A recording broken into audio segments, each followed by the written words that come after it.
আসসালামু আলাইকুম, আশা করি আপনারা সবাই অনেক ভালো আছেন। HTML এর এই পর্বে আমরা আলোচনা করব টেক্সট ফরম্যাটিং নিয়ে। টেক্সট ফরম্যাটিং কি, টেক্সট ফরম্যাটিং কিভাবে কাজ করে, এই বিষয়বস্তু নিয়ে বিস্তারিতভাবে আলোচনা করব এবং প্রতিটি কাজ অবশ্যই আমি আপনাদেরকে প্র্যাকটিক্যাল উদাহরণ সহকারে বোঝানোর চেষ্টা করব। আশা করি আপনারা সবাই ভিডিওটি প্রথম থেকে শেষ পর্যন্ত মনোযোগ সহকারে দেখবেন, তাহলে আশা করা যায় আপনি ভালো কিছু শিখতে পারবেন।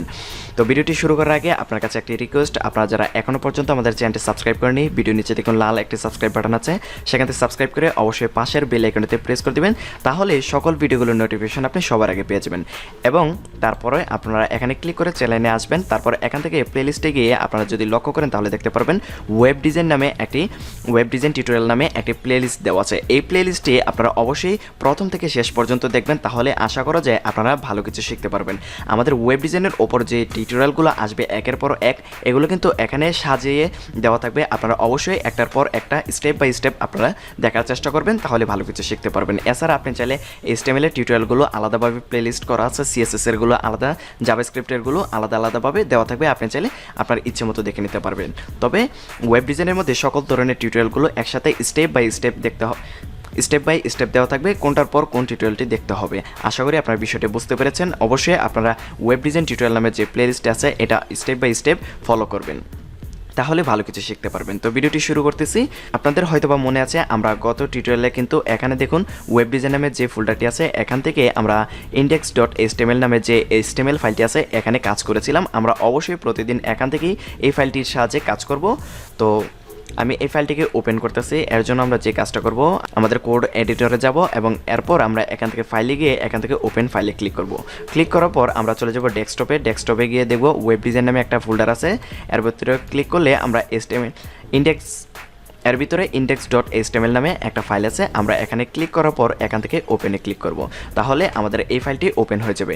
আপনারা এখানে লক্ষ্য করলে দেখতে পারবেন যে HTML এর যে বেসিক স্ট্রাকচারটা দেওয়া আছে, এখানে সেই বেসিক স্ট্রাকচারটা দেওয়া আছে এবং পাশাপাশি এখানে কিছু ট্যাগ লেখা আছে কমেন্ট আকারে। কমেন্ট করলে আশা করি আপনারা সবাই জানেন, কমেন্ট আকারে যদি কোনো ট্যাগ বা ট্যাক্স লিখেন এগুলো ব্রাউজারে প্রকাশ করে না। যেমন আমরা যদি এইগুলোকে সেভ করি এবং সেভ করার পর আমরা যদি এখান থেকে ব্রাউজারে গিয়ে ডাবল ক্লিক করি, তাহলে দেখুন এখানে কিন্তু এর কোনো আউটপুট আসে না। আশা করি কমেন্ট কিভাবে করতে হয় এই বিষয়টা নিয়ে আপনারা অলরেডি জেনে গেছেন, আমরা গত টিউটোরিয়ালগুলোতে এই বিষয়টা নিয়ে আলোচনা করেছি। তো এখন আমরা HTML এর ফরম্যাটিং বিষয়গুলো নিয়ে আলোচনা করব। টেক্সট ফরম্যাটিং কীভাবে কাজ করে এ বিষয়ে আমি আপনাদেরকে আরেকটু ভালোভাবে বোঝানোর জন্য আমরা মাইক্রোসফট ওয়ার্ডে চলে যাচ্ছি।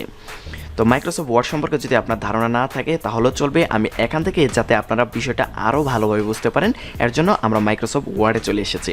তো প্রথমেই দেখুন আমাদের এই টেক্সটগুলো এখানে যেরকম আছে, আমরা চাইলে কিন্তু এই লেখাটিকে ধরুন আমরা এখান থেকে এতটুকু লেখাকে আমরা একটু মোটা করে ফেলতে চাচ্ছি, মানে একটু বোল্ড করতে চাচ্ছি। এর জন্য আমি এতটুকু সিলেক্ট করলাম, এখানে যদি ক্লিক করি তাহলে দেখুন এই লেখাটা কিন্তু একটু বোল্ড হয়ে গেছে।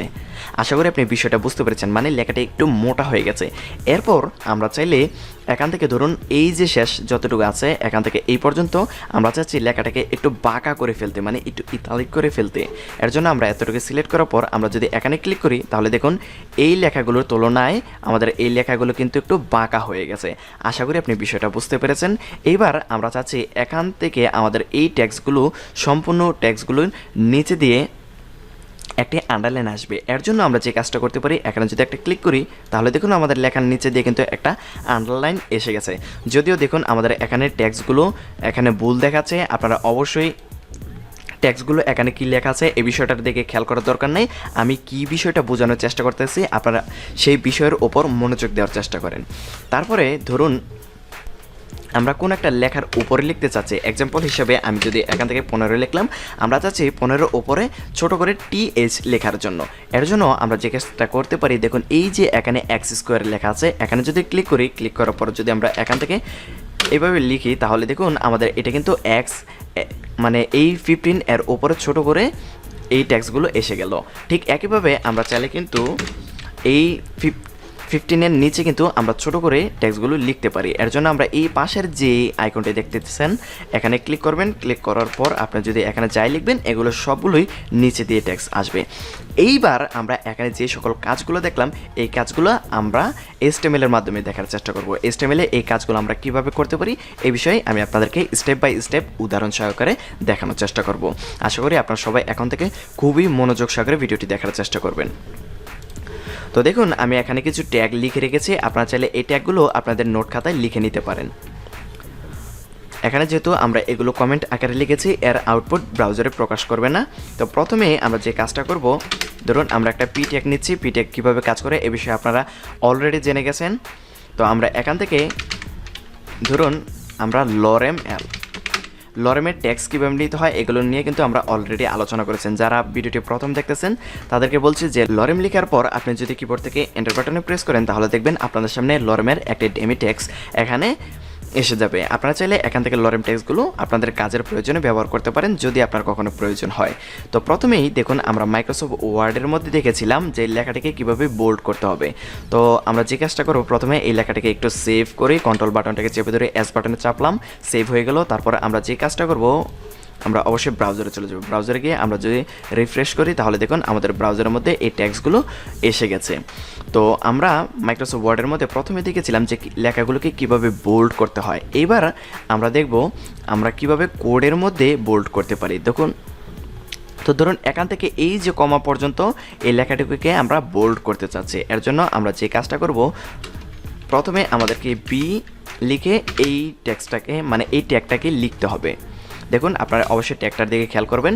প্রথমে ট্যাগটিকে এখান থেকে স্টার্ট করলাম এবং ট্যাগটি এখানে স্ল্যাশ সহকারে ট্যাগটিকে এন্ড করে দিলাম। আপনারা অবশ্যই একটা কথা মাথায় রেখে দিবেন, একটা ট্যাগ স্টার্ট করলে সেই ট্যাগটাকে ক্লোজ করতে হয়। প্রায় অধিকাংশ ট্যাগের মধ্যে কিছু কিছু ট্যাগ আছে এক লাইনে স্টার্ট হবে, এক লাইনে শেষ হয়ে যাবে। তো দেখুন আমাদের ট্যাগটি এখান থেকে এই পর্যন্ত এসে স্টার্ট হলো এবং এই স্ল্যাশ সহকারে আমাদের এই ট্যাগটি এখানে শেষ হয়ে গেছে। তো এর ভিতরে আমরা যে কাজটা করব, ধরুন এই যে এখান থেকে এই পর্যন্ত লেখা যতটুকু আছে আমরা কন্ট্রোল বাটনটাকে চেপে ধরে এক্স বাটনে চাপলাম, এটা কাট হয়ে গেছে। এর ভিতরে নিয়ে কন্ট্রোল বাটনটাকে চেপে ধরে ভি বাটনে চাপলাম, দেখুন এর ভিতরে লেখাটা পেস্ট হয়ে গেছে। এবার আমরা যে কাজটা করব, এটাকে সেভ করব। কন্ট্রোল বাটনটাকে চেপে ধরে এস বাটনে চাপলাম, এটা সেভ হয়ে গেছে। তারপর আমরা এখান থেকে এখানে রিলোড করলে দেখুন এই লেখাটা কিন্তু বোল্ড হয়ে গেছে। আশা করি আপনি বিষয়টা বুঝতে পেরেছেন। দেখুন আপনারা যদি এই ট্যাক্সগুলোর তুলনায় এই ট্যাক্সটাকে আপনারা লক্ষ্য করেন তাহলে দেখুন আমাদের এই ট্যাক্সটাই বোল্ড হয়ে গেছে। আশা করি আপনারা বিষয়টা বুঝতে পেরেছেন কীভাবে বোল্ড করতে হবে। এইবার আমরা দেখব কীভাবে লেখাগুলোকে একটু বাঁকা করা যায়। দেখুন আমরা যদি মাইক্রোসফট ওয়ার্ডে যাই, এখানে আমরা দেখেছিলাম এই যে টেক্সটগুলোকে আমরা একটু বাঁকা করেছিলাম। এই সেম কাজটাই আমরা HTML এর মাধ্যমে করব। তো ধরুন এখান থেকে আমাদের এই যে এই পর্যন্ত ডট যতটুকু আছে এই পর্যন্ত আমরা লেখাটুকুকে একটু বাঁকা করে ফেলতে চাচ্ছি। এর জন্য আমরা যে কাজটা করতে পারি, এখানে একটা আই লিখব। লেখার পর দেখুন আমাদের আই ট্যাগটি এখান থেকে স্টার্ট হয়েছে এবং এখানে গিয়ে শেষ হয়েছে। আশা করি আপনি বিষয়টা বুঝতে পেরেছেন। প্রতিটি ট্যাগ অবশ্যই শুরু করলে আর শেষ করতে হবে। প্রায় অধিকাংশ ট্যাগের ক্ষেত্রে এই ফর্মুলাটা ব্যবহার করতে হবে। তো আমরা কি করব, এখান থেকে এতটুকুকে কন্ট্রোল বাটনটাকে চেপে ধরে এক্স বাটনে প্রেস করলাম, কাট হয়ে গেল। আবার এখানে গিয়ে কন্ট্রোল বাটনটাকে চেপে ধরে ভি বাটনে চাপলাম, এটা পেস্ট হয়ে গেল। তারপর আমরা এটাকে সেভ করব। সেভ করার পর এখান থেকে রিলোড করে দেব। তাহলে দেখুন এই যে এখান থেকে এই পর্যন্ত লেখাটা একটু বাঁকা হয়ে গেছে এই লেখার তুলনায়। দেখুন আপনারা একটু খেয়াল করলে আপনারা বিষয়টা বুঝতে পারবেন। এবার আমরা নতুন আরেকটা বিষয় নিয়ে আলোচনা করব। সেটা হচ্ছে দেখুন আমরা যে মাইক্রোসফট ওয়ার্ডে যাই, ধরুন আমরা এখান থেকে এই যে এই লাইনটাকে সিলেক্ট করলাম। সিলেক্ট করার পর আমরা যদি এখানে এই যে দেখুন ABCD এখানে লেখা আছে, এখানে যদি ক্লিক করি তাহলে দেখুন একটা লাইনের মাঝখান দিয়ে কিন্তু একটা লাইন থ্রু এসে গেছে। এই বিষয়টা আমরা এখন দেখব কিভাবে একটা লাইনের মাঝখান দিয়ে লাইন থ্রু দেওয়া যায়, মানে একটা টেক্সটের মাঝখান দিয়ে কীভাবে লাইন থ্রু দিবেন এই বিষয়টা আমি এখন দেখানোর চেষ্টা করব। ধরুন আমরা এখান থেকে এই যে এতটুকু টেক্সট, যেমন আমরা যদি এখানে কোডে চলে যাই, ধরুন আমাদের এই যে এখান থেকে এই পর্যন্ত যতটুকু ট্যাক্স আছে এগুলোকে আমরা একটু মাঝখান দিয়ে একটু কেটে ফেলবো বা লাইন থ্রু দিয়ে দিব। এর জন্য আমরা যে কাজটা করব, অবশ্যই প্রথমে আমাদেরকে এখান থেকে DEL দিতে হবে, তারপরে আবার লেখাটিকে শেষ করতে হবে, মানে কোডটিকে শেষ করতে হবে। এখান থেকে ট্যাগটি স্টার্ট করতে হবে এবং এর মধ্যে কিন্তু ট্যাগটি শেষ করতে হবে। তো দেখুন এখান থেকে আপনার ইচ্ছে মতো যতটুকু ট্যাগ আছে, যতটুকু ট্যাক্স আপনি মানে এর মধ্যে রাখতে চান ততটুকু আপনি অবশ্যই কাট করে নেবেন এবং এর ভিতরে পেস্ট করে দিবেন। তারপর এটাকে সেভ করবেন। সেভ করার পর এখান থেকে ব্রাউজারে গিয়ে রিফ্রেশ করবেন। তাহলে দেখুন আমাদের এর মধ্যে দিয়ে একটা লাইন থ্রু এসে গেছে। আশা করি আপনি বিষয়টা বুঝতে পেরেছেন কিভাবে এই কাজগুলো করতে হবে। এবার আমরা যে বিষয়টা নিয়ে আলোচনা করব সেটা হচ্ছে এই যে আমরা মাইক্রোসফট ওয়ার্ডের মধ্যে যে এই যে একটা লেখার উপরে লিখলাম, একটা লেখার নিচে লিখলাম, এই কাজগুলো কিভাবে করব। এর জন্য আমরা যে কাজটা করতে পারি, ধরুন আমরা এর বাইরে যাচ্ছি, এর বাইরে আপনাদের কিন্তু এই যে এই ট্যাগগুলো যে পি ট্যাগের মধ্যে লিখতে হবে এরকম কিন্তু কোনো বাধ্যকতা নেই। আপনি চাইলে কিন্তু এই যে এই ট্যাগটা আমি যদি এখান থেকে কাট করে নেই এবং এই পি ট্যাগের ওপরে যদি দিয়ে দেই তাহলে কিন্তু কোনো সমস্যা নেই। যদি আমি এইবার সেভ করি এবং ব্রাউজারে গিয়ে রিফ্রেশ করি তাহলে দেখুন এটা আলাদাভাবে এসেছে, কিন্তু আমাদের এই ট্যাগটি কিন্তু কাজ করতেছে। এখানে যে আমি একটা ট্যাগের মধ্যে মানে পি ট্যাগের মধ্যে সবগুলো দেখাইছি, এখানে কিন্তু এইভাবে আপনাদেরকে কাজ করতে হবে, তেমন কোনো কিন্তু বাধ্যকতা নেই। আপনারা চাইলে এইগুলো বাইরেও ব্যবহার করতে পারেন, ভিতরেও ব্যবহার করতে পারেন। আশা করি আপনি বিষয়টা বুঝতে পেরেছেন। এইবার আমরা যে বিষয়টা নিয়ে আলোচনা করব সেটা হচ্ছে, দেখুন আমরা মাইক্রোসফট ওয়ার্ডের মধ্যে যদি যাই, এখানে একটা লেখার উপরে লিখেছি এবং একটা লেখার নিচে ছোট করে লিখেছি। এই কাজগুলো কিভাবে করব আমরা HTML এর মাধ্যমে সে বিষয়টা এখন দেখব। এর জন্য আমরা যে কাজটা করতে পারি, SUP যদি দেই তারপরে এই ট্যাগটিকে ক্লোজ করে দিলাম।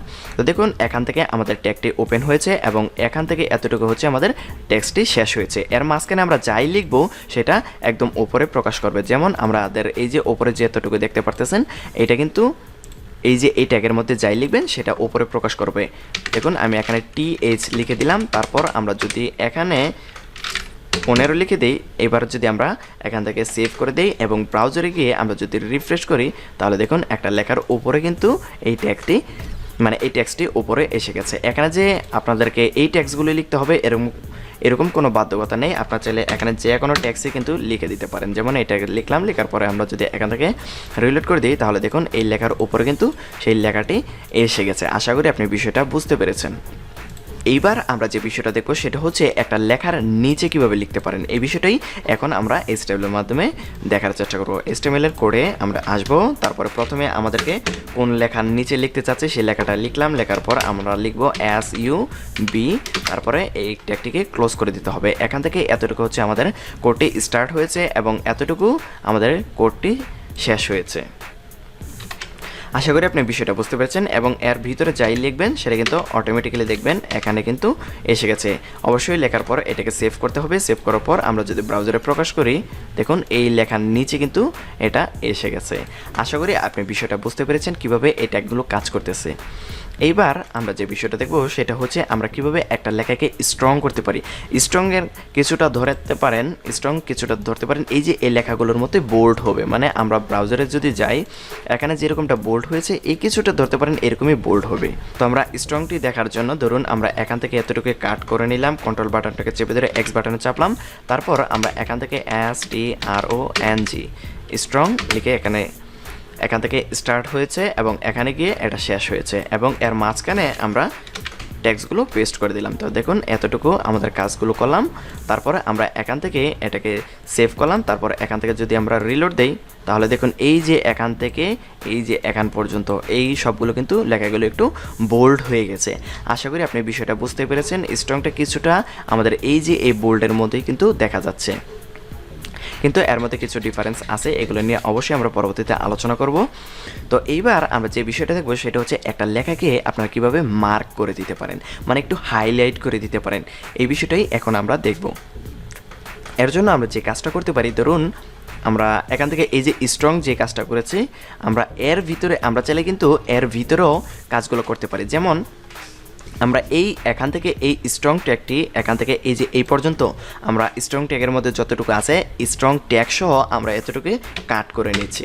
কাট করার পর আমরা যদি এখান থেকে MARK মার্ক লিখে দিলাম, তারপর এটাকে শেষ মানে ক্লোজ করে দিলাম। এখান থেকে এতটুকু আমাদের স্টার্ট হয়েছে এবং এতটুকু আমাদের শেষ হয়েছে।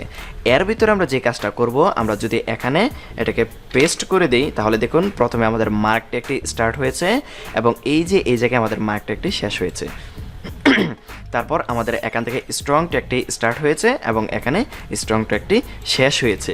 এবার যদি আমরা এটাকে সেভ করি এবং এখান থেকে যদি আমরা রিলোড করে দিই তাহলে দেখুন এই ট্যাগটি মানে এই যে এখান থেকে টেক্সটটি হাইলাইট হয়ে গেছে। আশা করি আপনি বিষয়টা বুঝতে পেরেছেন। আপনারা একটা বিষয় অবশ্যই লক্ষ্য রাখবেন, আপনারা যখন একটা ট্যাগের মধ্যে আরেকটা ট্যাগ ব্যবহার করবেন তখন আপনারা যে কাজটা করবেন, প্রথমেই ধরুন আমরা একটা বি ট্যাগের মধ্যে একটা আই ট্যাগ ব্যবহার করতে চাচ্ছি, অবশ্যই আমরা বি ট্যাগটা লিখে নেব, এর ভিতরে আমরা তারপরে আই ট্যাগটি লিখতে পারি। আশা করি আপনি বিষয়টা বুঝতে পেরেছেন এবং এর ভিতরে যাই লিখবেন সেটা কিন্তু এখানে আউটপুট দেখাবে। এর আউটপুটটা কিন্তু অবশ্যই এই যে দুইটা আমরা যে ট্যাগ লিখলাম, এই যে একটা ট্যাগ, এই দুইটা ট্যাগের যে ফলাফলটা আসবে এই সবগুলো কিন্তু এই ট্যাক্সের উপর কিন্তু প্রয়োগ হবে। যেমন আমরা এটাকে সেভ করে তারপর আমরা এখান থেকে রিলোড করে দিলে তাহলে দেখুন এটা একটু বাঁকাও হয়েছে, প্লাস এটা একটু বোল্টও হয়ে গেছে। কিন্তু আশা করি আপনি বিষয়টা বুঝতে পেরেছেন। এবার আমরা আরেকটা কাজ দেখব, সেটা হচ্ছে আমরা কিভাবে লেখালেখিতে ছোটোখাটো একটা আন্ডারলাইন আসবে। তো এর জন্য আমরা যে কাজটা করতে পারি, আবার এটাকে যদি আমরা কাট করে দেই, কাট করার পর আমরা যদি এখান থেকে INS দেই, তারপর এটাকে শেষ করে দিলাম, এর ভিতরে যদি আমরা এটাকে পেস্ট করে দিই এবং এটাকে সেভ করার পর আমরা যদি এখান থেকে রিলোড করে দিই, তাহলে দেখুন একই কাজ কিন্তু আমরা এখানেও করতে পারলাম। আশা করি আপনি বিষয়টা বুঝতে পেরেছেন। যখন আপনি একটা ট্যাগ লিখবেন, দেখুন আমরা যদি INS এটা লিখলাম, লেখার পর আপনার চাইলে এর ভিতরে BS লিখে বি লিখে আমরা এখান থেকে আরেকটা ট্যাগ লিখে দিলাম, তাহলে দেখুন আমাদের এখানে দুইটা ট্যাগ কিন্তু এখানে এসে গেছে। তারপর আপনি চাইলে এখানে কিন্তু আই ট্যাগ যেটা আছে সেটাও ব্যবহার করতে পারবেন। এর ভিতরে আপনি যাই লিখবেন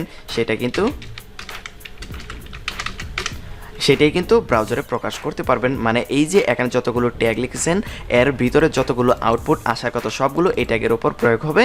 তারপর আমরা এখান থেকে যদি রিলোড দিই তাহলে দেখুন এই ট্যাগের উপর সেটা প্রয়োগ হয়ে গেছে।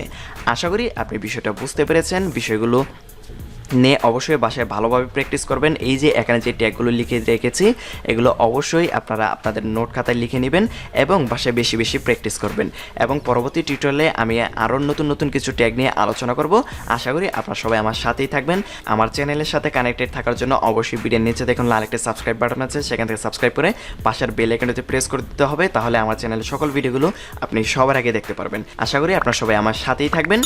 তো যদি ভিডিওটি ভালো লাগে অবশ্যই ভিডিওতে একটা লাইক দিবেন, অবশ্যই কমেন্টে জানাবেন ভিডিওটি কেমন হয়েছে। যেহেতু আমার চ্যানেলটি নতুন চ্যানেল, অবশ্যই আমাকে সবাই সাপোর্ট করবেন যাতে আমি আপনাদেরকে ভালো ভালো কন্টেন্ট উপহার দিতে পারি। দেখা হচ্ছে পরবর্তী ভিডিওতে নতুন কোনো টপিক নিয়ে। ভালো থাকবেন সবাই, আল্লাহ হাফেজ।